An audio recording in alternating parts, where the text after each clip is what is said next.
It's time to take command with former NFL tight end Logan Paulsen and former Commanders beat reporter Craig Hoffman.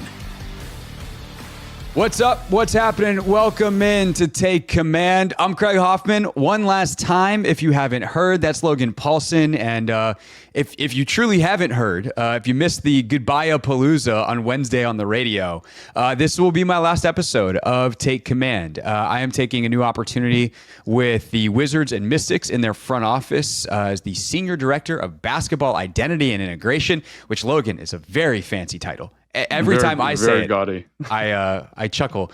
But I'm very excited about it. I talked about it in the Goodbye show. I think our podcast feed is still up. If not, it's on the internet on my YouTube page at Craig Hoffman if you want to hear a little bit more about it. And the full show from Wednesday is on demand at the Team 980 if you want to pop through that. And people said very nice things. It was very, very kind. If you were one of those people or you were listening along and sharing in those sentiments, thank you, genuinely. It was a really cool but a very emotional day. And I don't think I'm going to cry on this show, Logan, even though this is the thing. I mean, obviously working with Anthony, I'm going to miss tremendously, but doing this show and everything, I'm going to miss a lot. And we'll talk about that a little bit more at the end of the show. But you have roped me into one final football show as well. Plus, we got that new FanDuel sponsorship. I got to really make the billing department, make sure I get my share of that FanDuel sponsorship that we got now. So we are going to preview Cincinnati, talk a little about what has happened in the week, and then we'll share a few thoughts at the end as I say goodbye, and we'll set you up. Just in case you're like, wait, what is happening? Logan is going to continue to do the podcast. So the podcast is not going anywhere. I am going somewhere, even though I'm actually not physically going anywhere. I just won't be on the show anymore. But the podcast is continuing, so please continue to support it. I am going to be a loyal listener. I'm very excited to watch the Commanders as a fan and be a smarter fan because I get to listen to Logan. I'll probably still call you on occasion to be like, hey, man. Hey, what's going on? So we'll call it, we can call those phone calls. We can call it fake command. Fake command. That's exactly right. That'd be good. Yeah. So yeah, the show will be going on and we're excited to do that. And obviously bummed that Craig's taken off, but it's a great opportunity. So excited for that and excited for the next chapter of your life, which is going to be super fun. So thanks, dude. And we'll talk a little bit more about some favorite memories and stuff at the end. All right. With that, though, let's get down to business. The Commanders had a scrimmage this week, which was different than something they've done. Dan Quinn taking the opportunity with a little bit of extra time between preseason games to do a Burgundy and Gold scrimmage. That also is followed a couple days later by the news that with the scheduling and everything the way it is, some injuries, this, that, the other thing, they're canceling the joint practice with the Ravens. They're just going to do that preseason game. So with all the knowledge and kind of where we sit now, Logan, how important was that scrimmage and what did you ultimately take out of it?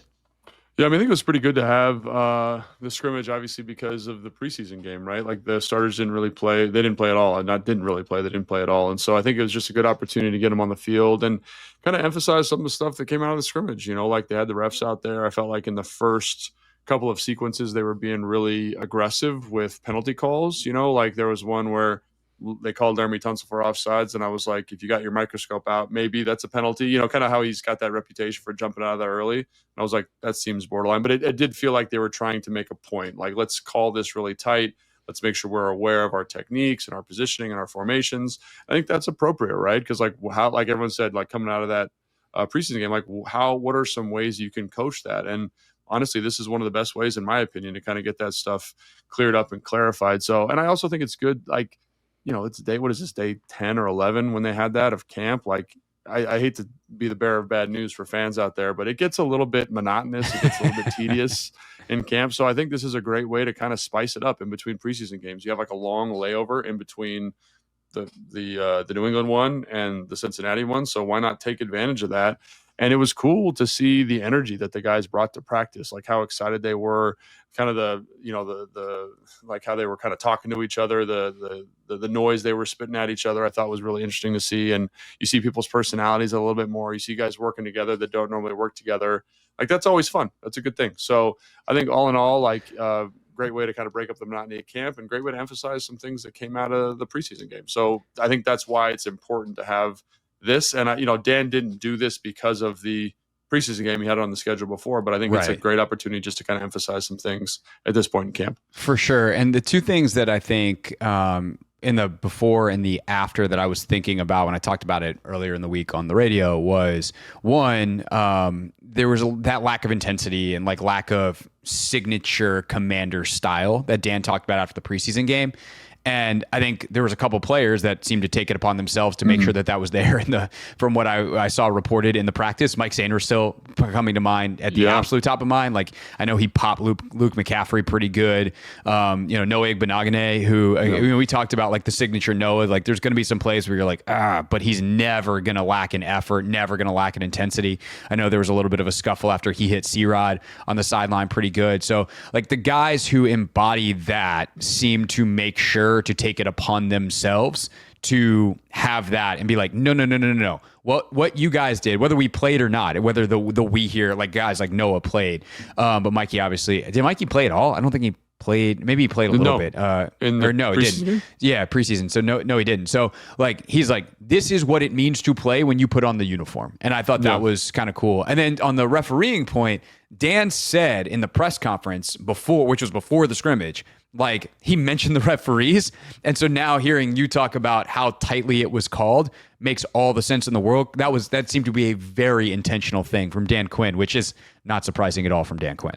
Yeah, because he's an intentional guy, right? So you're not going to just have referees out there and not try to drive a point home. And I think he did a great job of that.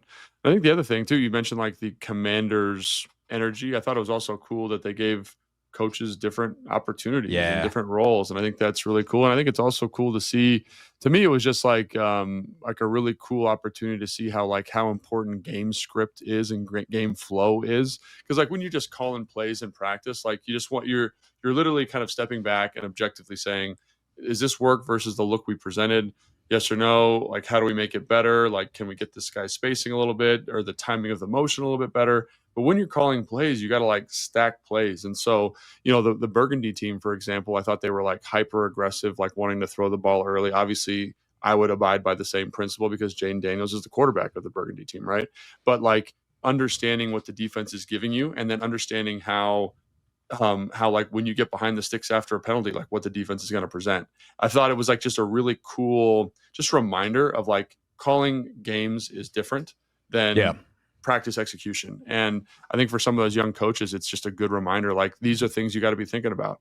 Like on first down, like we don't have to throw the ball all the time. Like we can run the football. This isn't team pass. This is a full thing. And I thought Brian Johnson for the gold team, even though they're wearing white jerseys, did a really good job of like, he's called plays before, like did a really good job of understanding the flow of the game. Like, hey, there was a turnover on downs because Cliff went for a 4th and 5, right? He was the head coach for the Burgundy team. I don't need to go crazy because we're in field goal range already. So we're going to run, we're going to have a quick screen, and we're kind of going to methodically plot our way down the field. And eventually they're able to put it in for a touchdown. But I just thought the feel for kind of the game was a little bit more dramatic for a guy who's called plays before, and I think like that is something like, did I come out of that being like, oh my gosh, that's so cool to see. And that's such a good reminder. Yeah, for sure. NBA guy here. This is something that you get in NBA Summer League, and there's not an opportunity to really do it in the NFL like that. So is like, that what they do in Summer League? They so if I think the rules are still this way. If you're a first-time head coach, I think you're allowed to coach your Summer League team. But other than that, it's assistant coaches. So ironically, to bring it back to the football of it all, did you play against JJ Outlaw when he was with the Eagles? No. Okay. He played wide receiver in the league for a little bit. He is now an assistant with us at the Wizards. And yes, it is still, I'm going to get used to saying us, but I guess I don't start till Monday. He's an assistant with the Wizards, right? And he was our Summer League head coach this year. And so you get a chance for guys to move up the bench, if you will. And the NFL just doesn't have anything like that, where you kind of just get a new job eventually, you get promoted and you're expected to do it. And so I think that from like a coach development standpoint, that's a really cool thing that Dan provided as an opportunity. But I think the other thing that matters in the short term is like now if you are Brian Johnson, and Brian had it a little bit more, but Tavita was calling plays on the other side, right? I think so, Yeah, so if you're Tavita and you've never really called plays before and you're advising Cliff in the middle of a game, like now you have a little bit of experience to lean on, and it gives you a more global view of like the jobs around you. And it's very easy when you get promoted up to know what it was like on one rung or two rungs below you on the ladder. This is a chance to see what it's like from one rung up. And I think that's like a really cool thing that obviously long-term helps in a coach's development, but also probably helps them in the short term as well. Yeah, and I also think it like helps Cliff, like, because one of the things is like I coach offensive football at the high school level, and one of the things as an offensive coach is you want to score every drive, and like Right. that's what makes Cliff good at being an OC. He wants to score every drive. But one of the things I love is like that conversation he had with Dan last year, where it's like, hey, we got to think about like team, like when we're calling a game offensively, we got to think about the team, like what we're doing for the defense, how we're helping them, and honestly, that conversation that they had helped me coach better in high school because it's like, you're right. I don't need to go out here and I don't need to put the pedal all the way to the metal every single time I call a play. It's like there's a yin and yang here, and I need to support the defense with my play call. And so I thought it was interesting that Cliff was hyper aggressive on fourth down, like crazy. Like they went for a 4th and 10, they went for a 4th and 15. Like they just were, like kind of what you would expect from Cliff. But I think that's also a good reminder, like even for the most hyper aggressive offensive coaches, like it's okay to punt. You know what I mean? It's okay to punt. And I think like, obviously this is a scrimmage, like Cliff might be doing a bit. It wouldn't surprise me at all if he was, but like, I think that's just a good, to your point of like, this is the things that head coaches think about. They have to think about these things because it's not offense, it's not defense, it's not special teams. It's all three of those things in aggregate. And I thought it was a really cool opportunity for like Joe Witt Jr. and Cliff Kingsbury to be in those roles and kind of have to make some of those decisions. And I, as a fan of football, I enjoy seeing the ripples of those decisions and how it allows the like when you go for a 4th and 10, how it allows the opposing offense to call a game, how it allows the defense to be aggressive the next time you come out because now they're protecting a lead, right? Like it's a cool reminder of how the interplay of some of that football stuff. For sure. All right, before we get into some Cincinnati, to quote Bill Belichick, we're on to Cincinnati. Before we get to the Bengals preseason game, anything else from practice this week or that scrimmage that you wanted to shout out? Yeah, just like I think the scrimmage was so much fun to watch, like because the energy and stuff. And then obviously they had like a walkthrough. What is today? Today's Friday, so they had a walkthrough on Thursday. They had a true practice today, and they are kind of shifting more towards like an in-season practice schedule. And for those fans who aren't aware of this, like you're going to get like probably 2 periods of good on good. So first defense, first offense, and it'll be red zone or third down or whatever it is, something that's kind of not a lot of running involved, not a lot of run plays involved because you don't want them banging up on each other too much, but like high intensity, highly competitive situations. And then you transition to carded periods where you're kind of previewing what, you're expecting to see from Cincinnati on offense, defense. And again, Cincinnati's ones only ran 16 plays. Their defense only ran, I forget what it was, like 25 plays. So there's not a lot to draw from the preseason, but you're probably going back and looking at some stuff from last year just because you want the guys to feel ready and prepared for the thing. So I think that's kind of cool to see them kind of entering a game week, letting guys kind of start their routines and getting ready for the Monday night game against Cincinnati. Yeah, the other change that I know they've been trying to implement is they're trying to now move the practice schedule back to the afternoon, which is how it is during the season. The problem is it's so damn hot out that they're like, actually, let's do the morning. Which I also wonder, like, when you get later in the regular season, it'll cool off. But I wonder in the first few weeks of the regular season if they would do that as well. If there's like a heat wave rolling through in September in DC, who would ever have thought of that? That they would continue to do that because the players, I think, like it. The earlier schedule. I don't know if you had feelings on that when you were a player. Like, would you rather just get practice done, or would you rather have some meetings in the morning, then be like, okay, now we go out and work on the things, then have your more meetings in the afternoon? I think I always preferred the practice in the afternoon, not because I like practicing in the heat, but because we got walkthrough ahead of time. So you kind of could like get your mental reps, get kind of the cognitive processes going. Sometimes when we practice in the morning, especially down in Richmond in like 13 and 14, I felt like you just like got off the bus. Like you woke up, you got off the bus and you were like practicing and you were kind of like remembering the install from the night before. And it wasn't quite as fresh. You didn't have quite as many reps with it. And I remember having conversations with Sean McVay when he was the OC, and he's like, I think that really hurts our offensive efficiency in practice.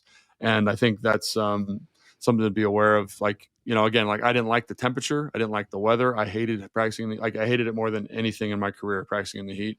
But I did find it to be helpful to have a little bit more time with the material heading into practice. Yeah, well, especially that Richmond heat. Ooh, buddy, that was not a good time when I was on the beat back in the day.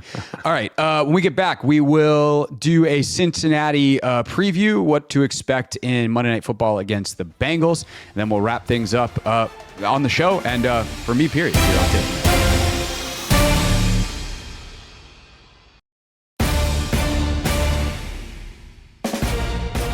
Cincinnati Bengals, Washington Commanders, Monday Night Football. Brings back good memories instantly from last year in Cincinnati, kind of Jaden's coming out party there on Monday Night Football. This one's here in the DMV, out in Landover at Northwest Stadium on Monday night. Second preseason game, Logan, we're expecting to see the starters.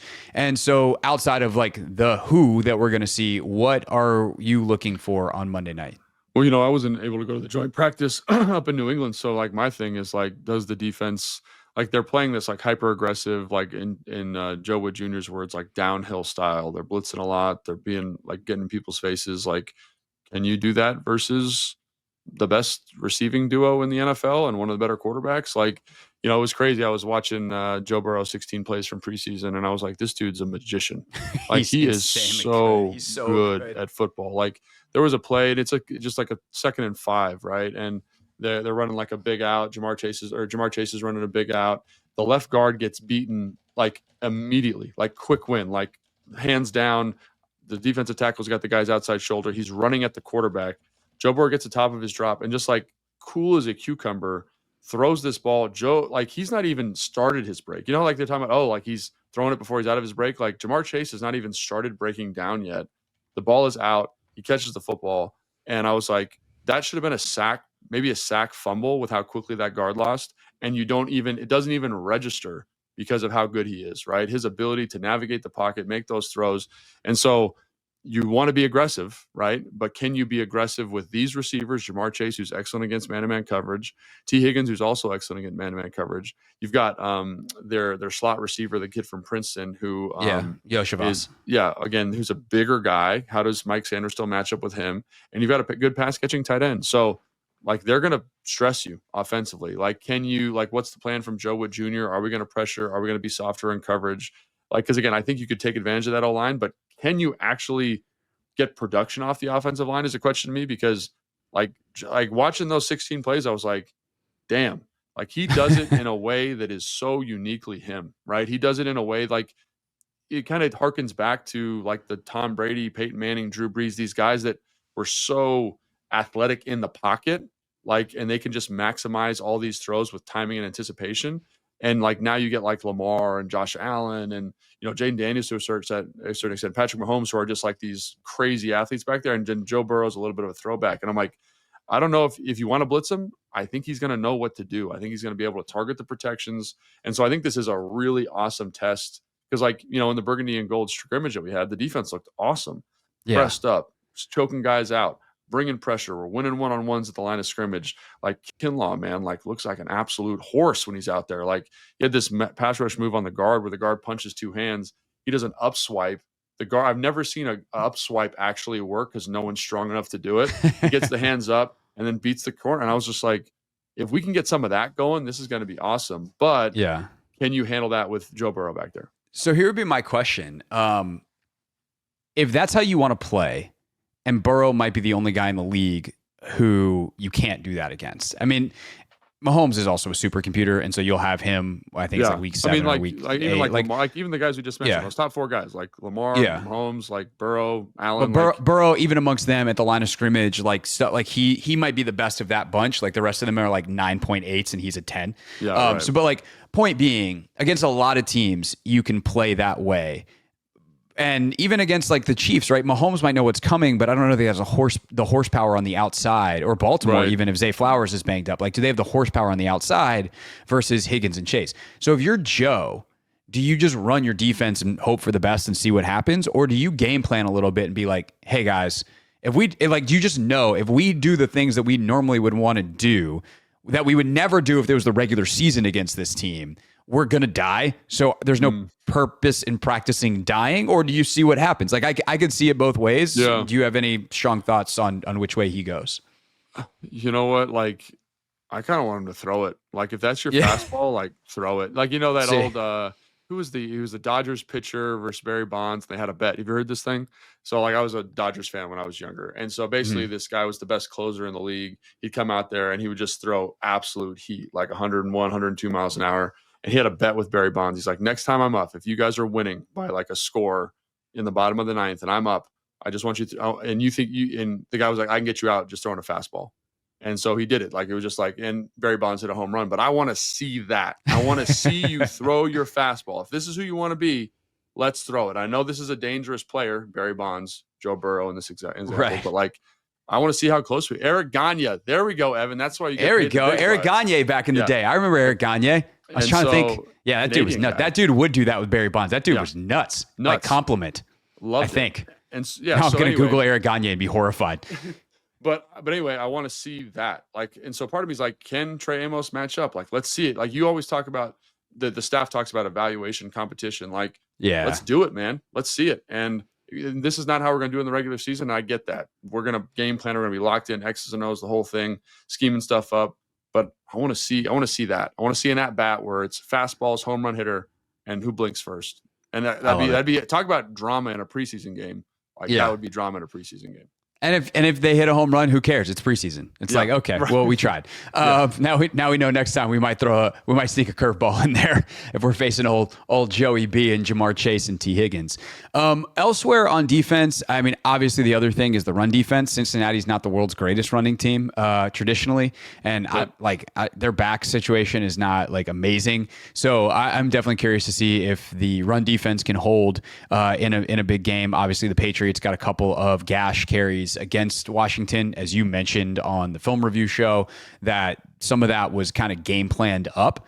So I don't know that Cincinnati's going to do that. If they do, like, okay. But, also, can you adjust? I also think from like a playtime standpoint, Burrow and them are probably going to play 2-3 series, maybe a quarter. Like, I kind of hope that as long as Burrow's in, the one defense is in for Washington, let them get those reps. But I'm curious to see how long they go as well before it's, some of the other guys that are super intriguing and maybe we're talking about defensively, but obviously the guys that are going to matter the most in the regular season, hopefully are going to be starting this one.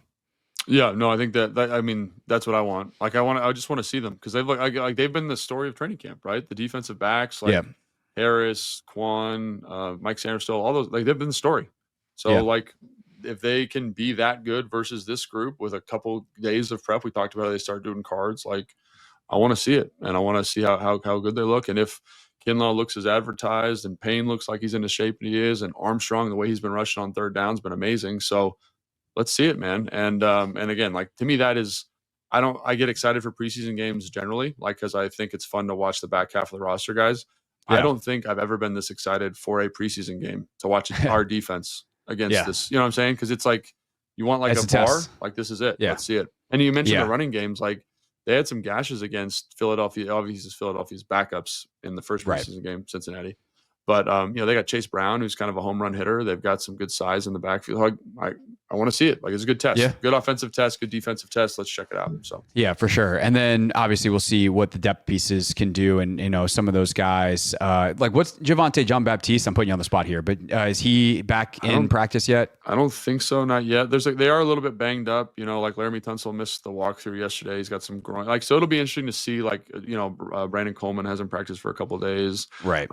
So it'll be interesting to see who's there and like who's available. But in terms of back half of the roster guys that I'm watching, it's definitely kind of the backup safeties, the Tyler Owens, the Reeves, like, because they're going to play well. And Reeves is kind of, I don't even know if you can put him in that group anymore because he's kind of matriculated his way into that first defense as the big nickel guy, which is much deserved. He's been playing great.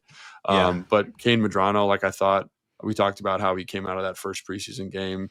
Johnny Newton, can he kind of get in the rotation there with that first group and be productive against the starting offensive line for Cincinnati? So there's lots of pieces to be excited about, no doubt, especially in the back half. But to me, the story this week is that first group against the good on good, basically.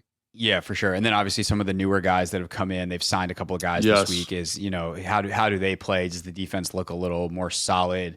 With not quite as much youth out there. I'm thinking of like, Duke Riley playing instead of Dom Hampton at the mic, for instance. I was just saying, like, they did like a special teams drill today, and we talked about how, like, in this kickoff coverage team, the 4 penetrates, the 5 plays off. Yeah.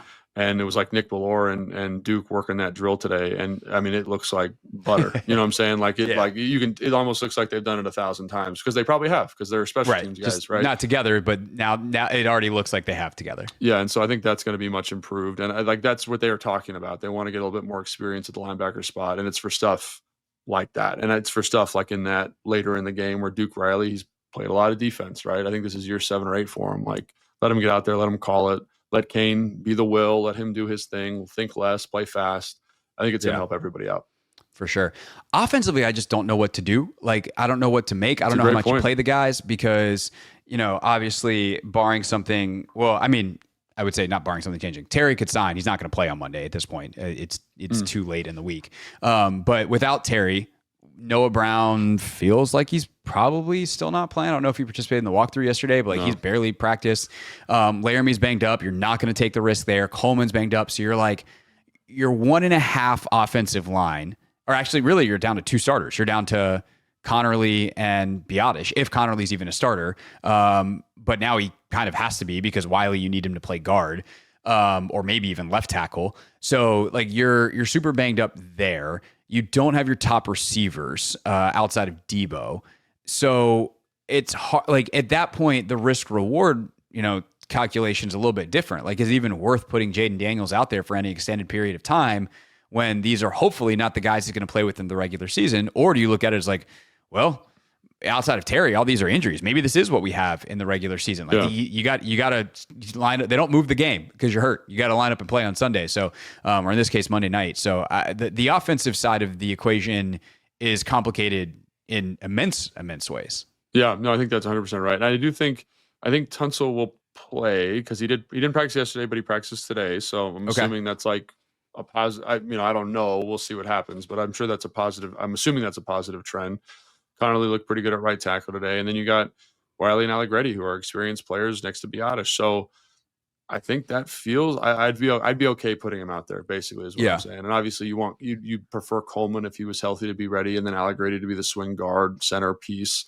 But we got to deal with what we got to deal with. And so I think I'm actually excited to watch this, because one of the big storylines has been how good the defense has been. And, we've talked about how Cliff hasn't really game planned and hasn't really prepped. And, like the defense is putting all this pressure. Like, how does this look it's not a full game plan, but how does it look when we've prepped something? We've given, Jane Daniels the opportunity to kind of put the stuff in the CPU against the Cincinnati defense that didn't look great against Philadelphia's backups. I mean, they gave up a lot of points, like a lot of yards, actually. Yeah. So can you maximize that? And I still come back to this, man. I think the tight ends, John Bates, Zach Ertz, Yankoff, and Ben Sinnott have all looked pretty good. And I think that room's looking good. I think the backs have looked good. And I'm curious to see if there's a receiver that can step up. Like Jalen Lane in the Burgundy and Gold Scrimmage had a really nice vertical route where he beats the coverage and is down the field. Like, can we see some of that? Like, can we see him start to come alive a little bit? And can one of these receivers kind of start making some plays? And we've talked about that for a couple of days, but like Tay Martin today had a couple nice plays, and he's a guy that's way down the depth chart. So I'm just waiting for somebody to kind of be like, hey man, like I want to make the 53. I want to make some plays here. And what can Cliff do from a schematic standpoint? How does he call the game? Like I mentioned that in the Burgundy and Gold Scrimmage, like how interesting I thought that was. Like, what does this look like in this game where it's like, it's going to feel pretty real for the first probably quarter, at least maybe half. And like, how does he call it? Like, what are we emphasizing? How does the offense change? Not having Terry, not having Noah. And I think that's something that I have a lot of respect for Cliff's ingenuity. I have a lot of respect for this offensive staff. Like, what is the solution to the problem? And that's something I think is going to be really interesting to see.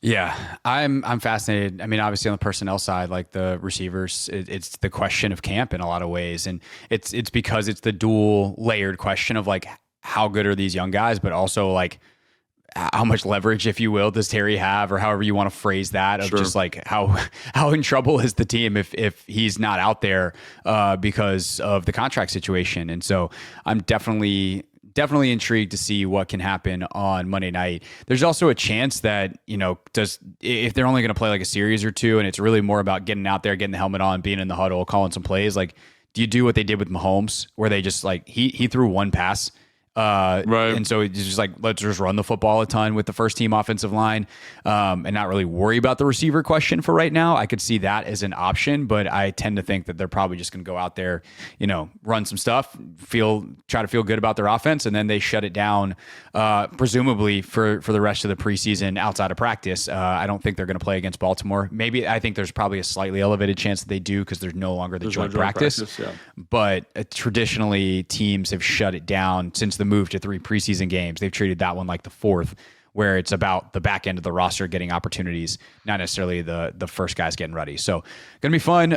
Monday night. I guess Logan, you're in charge of the schedule of the review show, so you'll have to. I'm not in charge yet.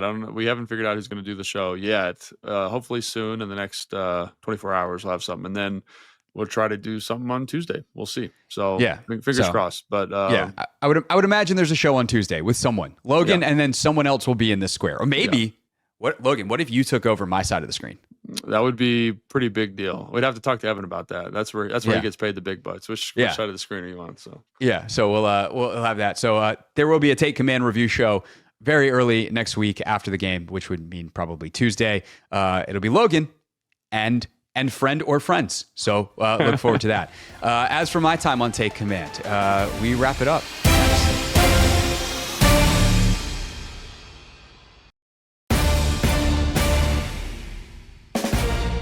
Wrapping up here on Take Command, literally for me, this has been, Logan, just one of the most rewarding things that I've ever done professionally. And getting the chance to work with you, I think I talked about this a little bit as some callers were calling in the other day and talking about it and how much they love the show and asking about it. And so now I get to say nice things to you to your face. But like, as I enter the pro sports world as an executive now, to the extent that I'm an executive as a person in a front office, like I think I understand what it takes to be a professional in pro sports so much more from doing the show and getting to know you.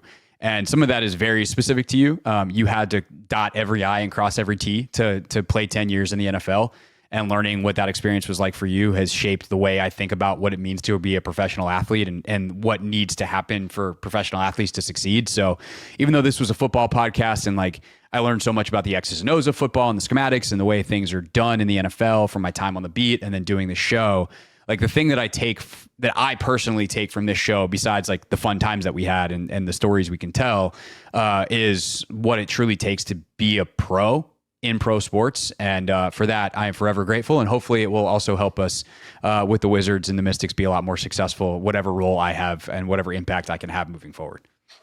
Yeah, I mean, this was very nice of you to say, Craig. And this show was really, honestly, like a really good growing experience for me. I'm like learning from you about the processes of being on the radio and researching and developing that skill set. Like, you really kind of fostered a lot of my growth in this show, like a lot of reps, a lot of conversations off air about, hey, try this, do this. And so, I've experienced a little bit of success over the last year or two, and I credit a lot of that to you because of your ability to teach and lead by example. So this show is, it means a lot to me because I feel like, you're a really good friend, and we had time to talk about ball every week scheduled on the calendar. Yeah. And so I'm disappointed that it's not going to be you in the box anymore, but I'm really excited for your opportunity and the next phase of your life. And that's what life's about, is like growing up and maturing and finding new things. So thanks for all that you've taught me, and thanks for your time. And I'm sure the fans appreciate it as well. And good luck with your next deal, big guy. And hopefully we'll talk more ball when the schedule permits. Yeah, no, absolutely we will. I really appreciate that. And one thing that I always kind of chuckle at in the broadcast space is often you'd think like the former players would be the hardest to work with because they're like, oh, I know everything. Like, who are you to tell me anything? And often it's actually the reverse. Like, former players are used to being coached and want to be coached. And so on the broadcast side of it, if you would often call me and be like, hey, what'd you think of the show?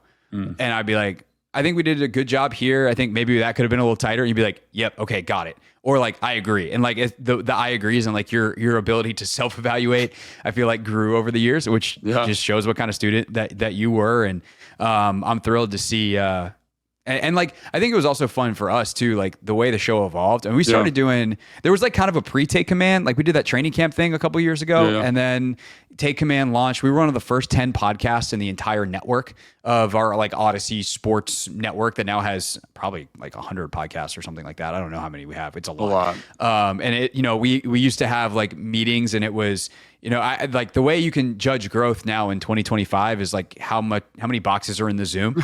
and we went from like having these meetings where it was like me, Logan, and our guy Danny Fressinger, who's like now not even in the meetings because he's high enough up in the corporate structure and there's enough people underneath him. He's like, I don't got to be in that meeting, but there's like 7 other people in the Zoom. Right. Our producers have been amazing, going back to our guy, Matty Essig, starting off, and then Nick Berlansky, William Foshi, and then now Evan has been a dream to work with these last couple of months. I'm not forgetting anybody, am I? Those are all our producers. Oh yeah, those are okay. I think. I hope so. If guy out there, if I forgot you, I'm so sorry.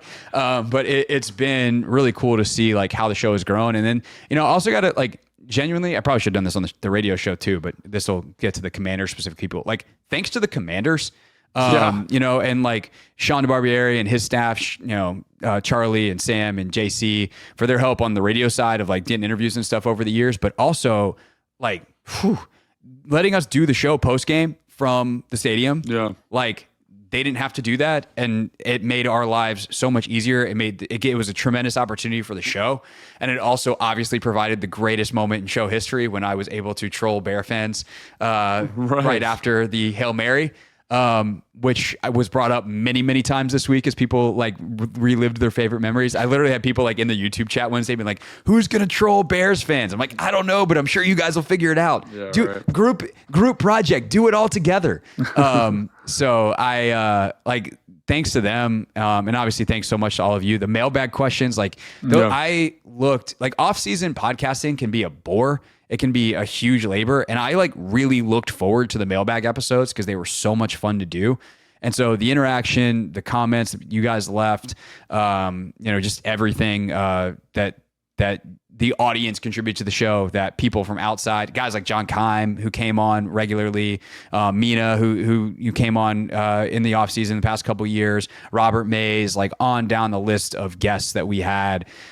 Just can't say thanks enough, and super appreciative of all the guys that came on, guys and gals that came on and provided their expertise over the years, and those stories and those memories and those friendships, those relationships. I was talking, Trevor Sycamore texted me the other day. He was like, super happy for you, super pumped. And I'm like, I really hope this didn't wind up happening. But I was like, I really hope that we are headed to Indy on Combine Week, because I will absolutely be making sure that I'm on that road trip with the Wizards so that I can secretly still sneak into the Combine in some way. Just so much stuff, dude. The memories just start, as you start to remember the stuff, just start flooding back. Yeah. Yeah, no, it's been a good run, man. And now a new chapter. So always exciting. Yeah. New chapters are sometimes they're tough, but it sounds like it's going to be a pretty exciting opportunity, and hopefully exciting opportunity for the show too. So we'll see. Yeah, definitely. We don't know exactly the future of the show yet, but there are some very cool ideas being thrown around. I will put it this way. I'm very excited to become a listener and, just get to hear the ball knowledge get dropped from Logan and some of the people, whichever option it winds up being, some of the people that are in consideration for the show. It's going to be great. So with that, tremendous gratitude from me. Thank you all so much for listening. Logan, I'll talk to you soon. Yeah, sounds good, man. My boy now, it's been great. Like the friendships that I've developed in this business are amazing, and thankfully they won't be going anywhere. So for one last time, I'm Craig Hoffman. Thanks for watching and listening to Take Command. Logan will be back with a review show and some new friends on Tuesday. And for me, that's it and that's all. Thanks for watching. Thanks for listening. Take care.